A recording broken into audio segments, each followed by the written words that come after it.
Forget what you think you know about travel. This is your sign to uncover Lisbon, a city that celebrates every soul. As the sun paints the rooftops golden and the iconic 25 de Abril bridge casts dreamy shadows over the Tagus River, you'll feel Lisbon pulling you into its embrace.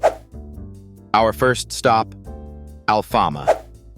Feel the cobblestone streets under your feet, hear the serenade of fado music drifting from tiny alleyways, and let the scent of pastel de nata, Portugal's iconic custard tart, lead you to your next indulgence.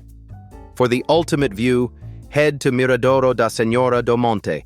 Take it all in: the terracotta rooftops, the historic trams meandering below, and the shimmering river.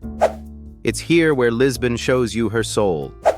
Oh, and yes, the best time to visit: fall, when the city softens under a warm golden glow and crowds thin.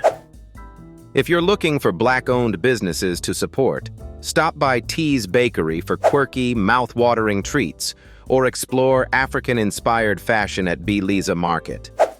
You'll find warmth, culture, and a deep sense of community. And let's not forget how Lisbon welcomes the LGBTQ+ community with open arms. From the lively Príncipe Real district to inclusive events like Queer Lisboa Film Festival, this is a city where you'll not only feel safe, but celebrated. Skip the tourist traps and dive deep into these local gems instead. Lisbon isn't just a place, it's a feeling, a vibrant, textured hug that stays with you long after you leave. So, pack your bags. Your soul deserves this escape. Subscribe to Destination Travel now for your passport to Wanderlust and more stories like this.